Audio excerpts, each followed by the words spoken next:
Ini saya baru pertama kali ya ikut ini, istri yang paling sering.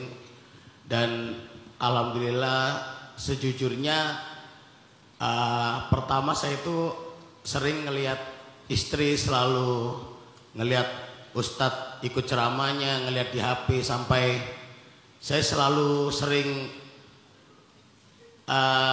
punya rasa cemburu. Wah, kenapa kok selalu Ustadz Hanan gitu, sampai pada akhirnya saya ikut di sini. Dan terima kasih istriku karena saya juga bisa cinta dan saya mau ikut terus untuk dakwah ini. Masya Allah, tepuk tangan. Ini yang disampaikan sama Ustadz ini benar-benar bukan saya ngelihat yang kayak gimana, cuma ini yang terjadi sekarang pada diri saya. Sejujurnya seperti itu. Tapi saya pengen tanya itu, ketika kita sebagai laki-laki yang memang harus kepingin diam, kita nggak mau ngomong apapun karena mental kita sedang kacau atau seperti apa, terkena masalah pekerjaan, keluarga dan segala macam. Tapi dari pasangan kita itu tidak bisa mengerti dan terus mencerca dengan selalu memberikan pertanyaan. Itu Ustadz, ini kita harus dapat jurus apa lagi nih? Jadi kita ini udah diam, pengen diam dulu lah. Kita ini pengen diam dulu, tapi pertanyaan-pertanyaan ini yang selalu bikin kita lebih tertekan. Kalau kita nggak jawab, itu munculnya akhirnya kamu udah nggak sayang sama aku. Jadi mungkin itu pertanyaan saya, Ustadz. Terima kasih. Assalamualaikum. King Abdi, Masya Allah ya, pertanyaannya tuh relate dengan banyak masalah kita. Saya juga pernah ada di titik itu.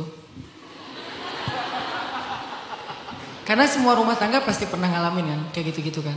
Walaupun masalahnya beda-beda. Menurut saya Bang King Abdi, kita perlu mempelajari dan memahami love language-nya pasangan kita masing-masing.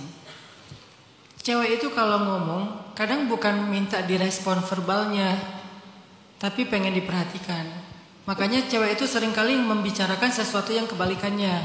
Pergi kamu, itu artinya jangan pergi. Kalau disuruh pergi itu artinya jangan pergi. Kalau disuruh kalau dia bilang kamu jahat, itu artinya kamu baik banget gitu. Jadi mereka suka mengatakan sesuatu yang kebalikan. Makanya kita harus paham love language-nya dia. Intinya kita paham bahasa cinta dia itu apa. Karena nggak semua yang dia ungkapkan itu adalah tentang pengen direspon dengan cara yang sama. Dia hanya pengen dimengerti dan diperhatikan. Jadi King Abdi mungkin perlu tahu love language-nya istri itu apa. Sehingga coba perlakukan dia dengan cara yang dia harapkan. Siapa tahu love language-nya juga physical touch atau quality time atau act of service atau apalagi word of affirmation. Kalau word of affirmation mungkin lebih banyak disampaikan kata-kata cinta atau apa, kalimat-kalimat yang menyanjung dan seterusnya. Karena Sayyidah Aisyah itu word of affirmation, makanya Nabi suka mengatakan kata-kata yang indah tentang Aisyah, sementara istrinya yang lain beda. Makanya kita jarang mendengar kata-kata indah tentang istrinya yang lain. Karena mereka beda-beda, ada yang quality time, yang penting ada Nabi di situ. Nah artinya King Abdi perlu paham apa yang diharapkan oleh istri dalam mungkin dalam omelannya. Gak selalu dia hanya pengen kita merespon. Oke, tetap ada responnya. Mungkin respon ini karena dia gak ngerti kan. Laki-laki ini kan bekerja dengan logika, perempuan bekerja dengan perasaan. Hati itu berperasaan kan. Laki-laki bekerja dengan logika, prediksi. Dia memprediksi begini, strategi, visi segala macam. Perempuan bekerja dengan perasaan, sehingga yang dia munculkan adalah perhitungan, bukan prediksi, perhitungan. Dia memperhitungkan resiko-resiko, sehingga rasa khawatirnya lebih besar daripada laki-laki. Kalau dalam kendaraan, laki-laki itu gas, perempuan itu rem.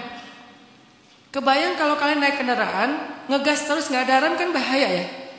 Tapi ngerem terus nggak ngegas ya nggak sampai kemana-mana kan? Jadi gimana kita mengkondisikan kapan ngegas, kapan ngerem dan seterusnya.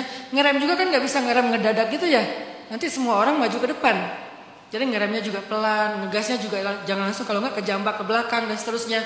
Disitulah filosofi kehidupan. Artinya kadang-kadang memang omongan istri itu perlu didengar sebagai rem dalam kehidupan kita.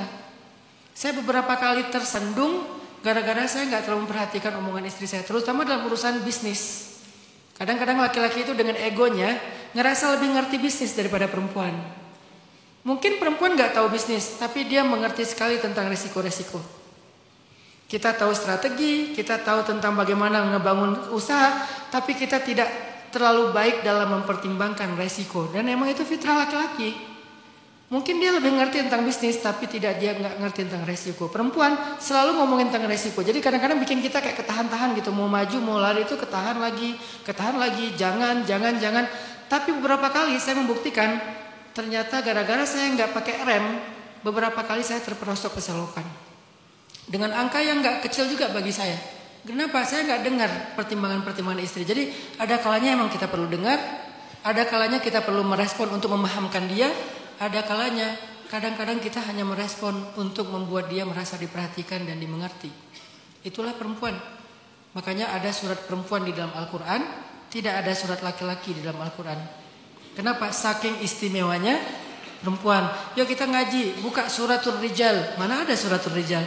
Ya ada suratun Nisa, saking istimewanya dan saking misteriusnya perempuan. Kalau laki-laki ya apa adanya aja, bergeletakan di jalan juga nggak ada yang mau.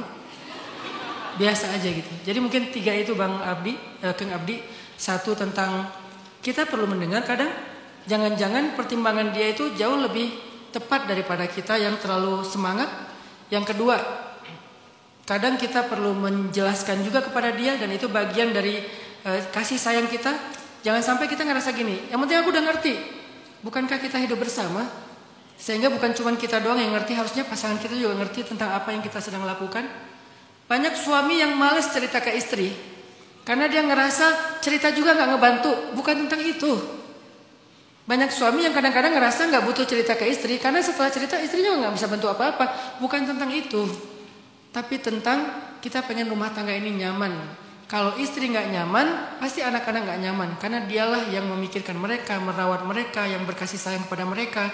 Maka menceritakan masalah kita kepada istri yang membuat dia ngerti, itu bagian dari cara kita merawat rumah tangga kita.